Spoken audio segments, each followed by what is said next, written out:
And his job was to save money for the school. I don't blame him. I was business manager at a private school myself. I didn't have the control of the till, but I did have a say in how the till should be controlled. So, with that, we played, say, Saturday afternoon, doubleheader, 2 o'clock. So we get fed at 11 o'clock in the morning. Well, I'm telling you, to put a meal in front of a hockey team playing A hockey at the Gardens, where you're going to have anywhere from 2,000 to 10,000 watching you, and you're trying to run on a mice diet, forget it. I mean, the guys were complaining, so we went to Joe Primo. Great guy, can tell you stories about Joe. 99 and 100% like ivory snow, good. And true right to the last. So we went to Joe. He must have gone to someone, because then a Brazilian priest was brought in, I'm sure he was Brazilian, brought in from Calgary.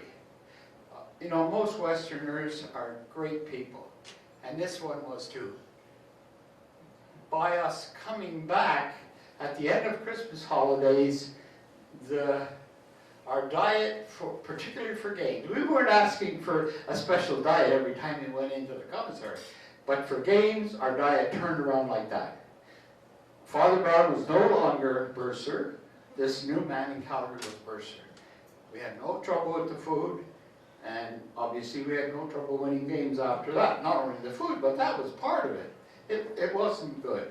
But that was Father Brown's job, and I don't blame him for doing what he did. That was his job. So, that's the second story. 10 minutes and 4 seconds. The third story, now we had 5 stories, so not bad here. We may make it. You know, as long as that big, what they used to call the, I forget, in the forum, the timer goes off on us. The next story is affecting my goaling ability. And primarily, I was in St. Mike's, number 1, as a prospect, as a goaler.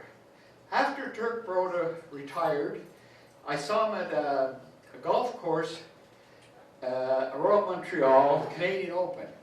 And, you know, Turk is a funny guy. I could tell you stories about him too, but he talks funny too.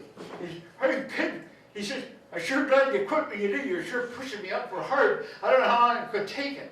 That was Turk. He's a funny character. But you know, under pressure, that same Broda could, one game in Toronto, now I'm digressing a bit here, but he played Detroit and Toronto. In Toronto, Toronto with Broda in the nets got wiped out in the first game of a playoff. They go back to Detroit, and I think it was 4-0. Broda shuts out Detroit in Detroit. That's the kind of guy Broda was. He was a great guy to play with, and if he ever let a goalie leave it in practice, he had a 15-minute explanation why it went in.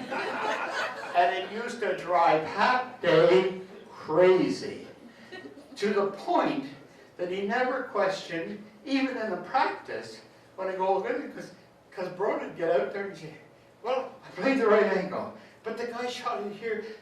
You know, it was so much baloney, you might as well shut up.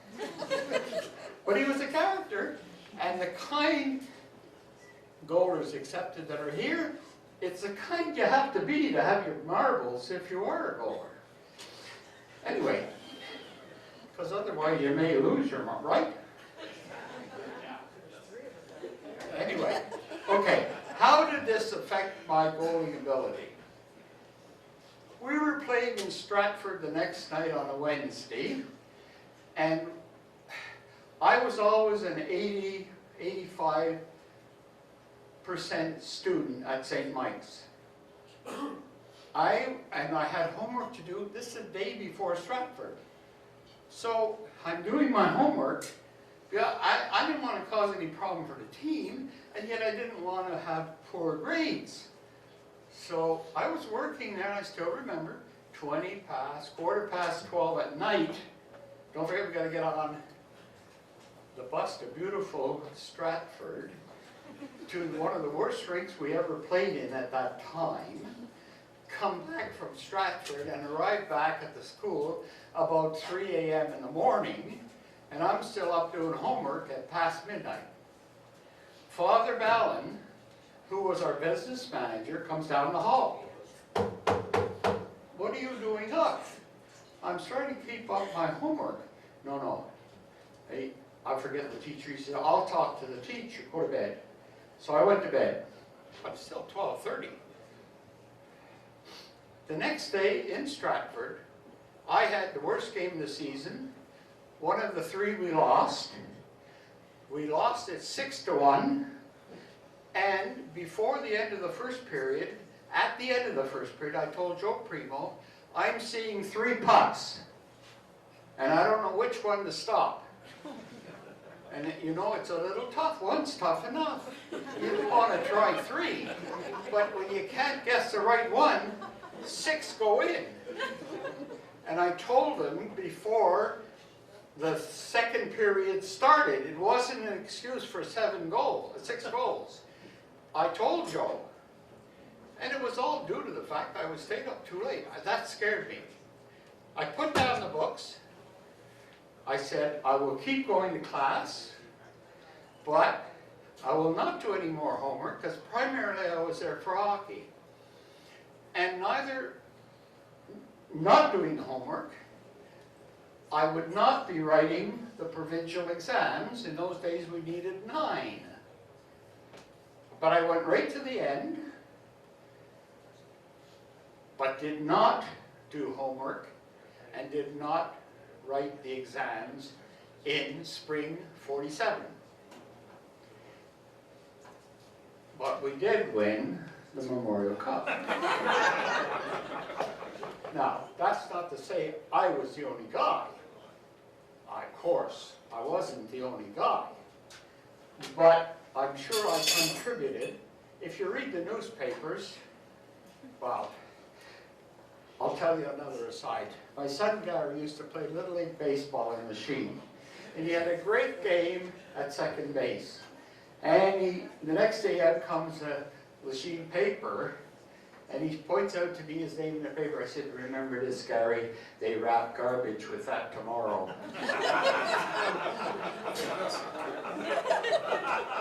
It's sort of a letdown, but we didn't have garbage bags, and we did wrap them with newspaper.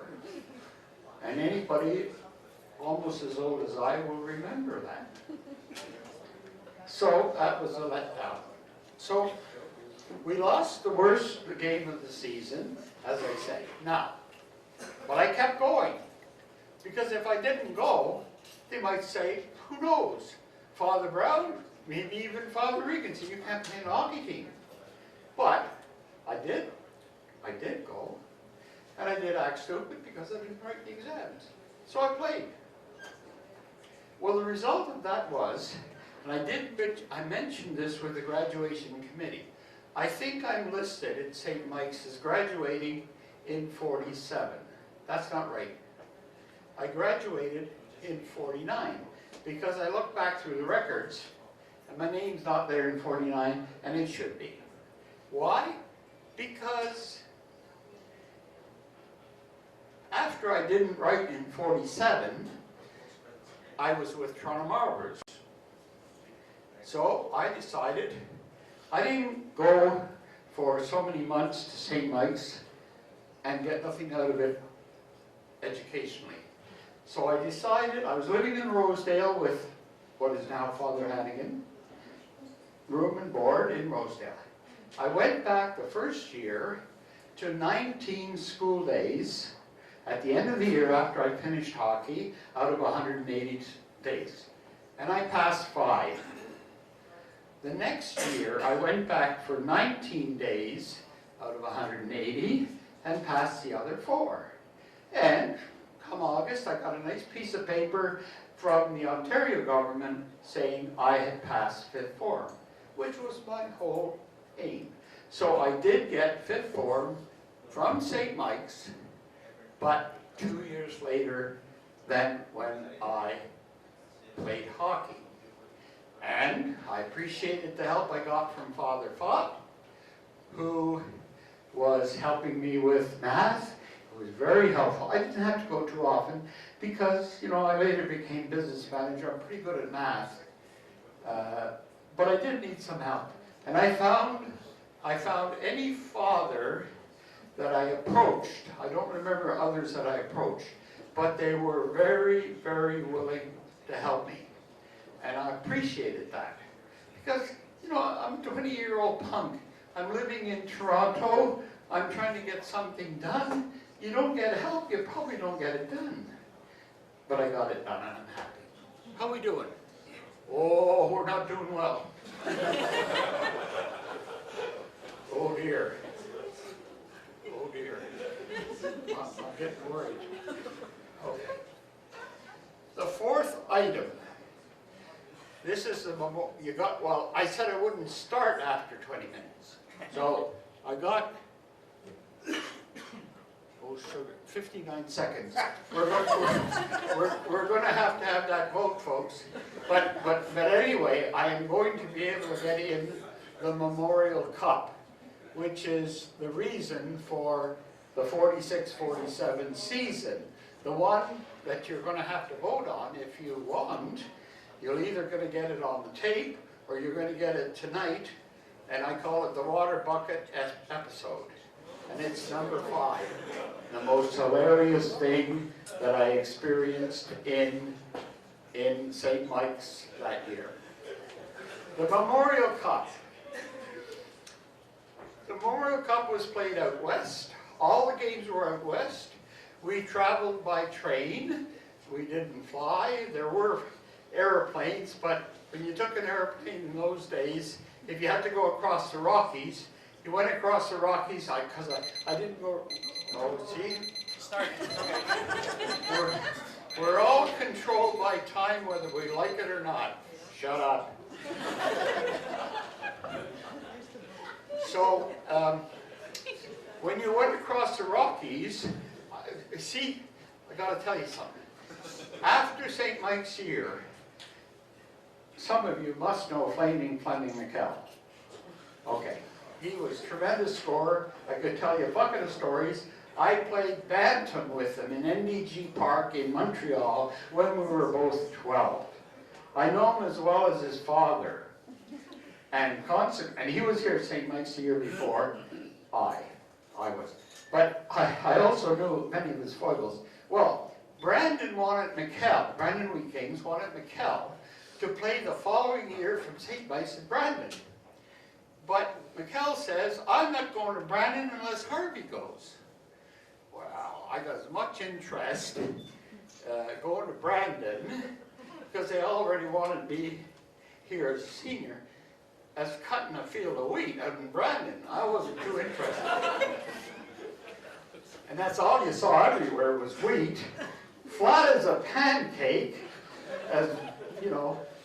Anyway, we made between here and Winnipeg about 4 stops, and then if you're going to go on to Vancouver, they put you in a DC-3, which had no pressure control, and we didn't go past Brandon. We got a ride from Winnipeg to Brandon. But they give you individual oxygen masks to fly over the Rockies, because it wasn't air, you know, pressure, was no pressure in the cabin. Well, today we wouldn't even take the plane, but in those days you had no choice. So, the first game, so we didn't go to Brandon. Flaming Fleming turned with Pittsburgh. I went to Marble Seniors. Winnipeg, 12-3, the first game. We won. If you read the Winnipeg Tribune, you would swear that Moose Jaw might as well just step out on the ice and St. Mike's might as well go home. I don't know if they didn't read any Eastern newspapers then, because we only lost 3 games the whole year. But it was in the bag for Moose Jaw as far as the Winnipeg papers. The place was jammed. It had more fans capacity. I think the Winnipeg Arena at the time held 12,000 seats. The gardens down here held 9,500 seats. So it was a big deal. Well, we won 12-3. It wasn't such a big deal. But the funny part was, it was hilarious in a way. So we get in the train, all trains. So we pull into Moose Jaw. I don't know what band it was. It could have been a city band. It could have been a school band. But this 25, 30, playing the Moose Jaw team off the train as if they had just won the cup. They're in the first coach. There's 4 coaches on the team, on the train. We're in the last coach. They wouldn't dare put us together. So we get off the end of the train and we come around and there's a fair crowd there. Because, you know, the people in a town like Moose Jaw, you probably could shoot a bear in the middle of town and not hurt anyone. I don't know. But there was quite a few people out greeting this 12-3 game loss. So we circle, our whole team, we circle around behind the crowd and we watched the show, the musical show. It was quite funny. I mean, we did win the 12-3, they did lose the 12-3. They were getting celebrated and we were watching the show. But, you know, that's sports. I mean, the only trouble with sports is somebody's got to lose. And that's the trouble with sports. If everybody could come out 0-0 or 10-10, we'd have a perfect game. Doesn't work that way. Okay, now we get into the arena. The arena in 1947, spring. If you know anything about a western spring, it can be pretty springy and pretty tough. It can be cold and windy. They were building a new arena. The only trouble is at that time, we hadn't quite got over the Second War. And all the materials that needed for the arena were not available. No heating in the arena. No heating in the dressing rooms. Get this, Memorial Cup final, no heating in the dressing room. What do we have? 2 pot-bellied stoves. You know what they are? They look like a pot belly and you put wood into them. Well, you try drying a bunch of hockey equipment on a pot-bellied stove or around it. Virtually impossible. The floors we walked on in the dressing room were dirt. Memorial Cup final, dirt floors. They did put down some mothy carpets for our skates. That's what the second game we were against. But because there was no heat in the arena, the ice was like glass. And our team was what I call river skaters. A river skater, you put him on a 10-mile river, and he'll go forever and he'll end up first. Well, that's the way our team was. We were river skaters. And as long as we could hold the other team for a period, if you look in that scrapbook, only with Jim's permission, you will find that most of our scoring was done in the third period. Why? Because we held them, tired them out with our river skating in the first and second, and basically outskated and overwhelmed them in the third, and we bumped up the score. That's what we did in Moose Jaw Arena, and we're now ahead 2-0. Game 3, Regina. Regina, nice rink, nice people. Funny thing about Regina, one end of the rink had a brick wall. Well, don't get boarded into that brick wall, you're liable to come out with a brick scrape on your head. It was the strangest thing I ever saw. And if you're a goaltender, the puck could hit the brick wall and drop there. Well, I don't know, maybe it was a money saver. I don't know why, but that's the way it was. You all remember Dick Urban, broadcaster? Dick Irvin was 14 at the time when we were playing in Regina. His mother attended the game. I think Dick Sr. had passed away. And I have in the scrapbook a picture of Dick, Mrs. Irvin talking to Joe Primo. The Dick Irvin now lives in Montreal, not far from me. He's reminded me 3 or 4 or 5 times in, say, 20 years that he was at the game that was called because of the action of the Moose Jaw fans. It is the only game of such a level that was ever called off with about 8 minutes to play in the 3rd period because the CPR had run from Moose Jaw down about 50 miles, specials. The only trouble is they were all drunk. And they all had, and it was heavy liquor. It wasn't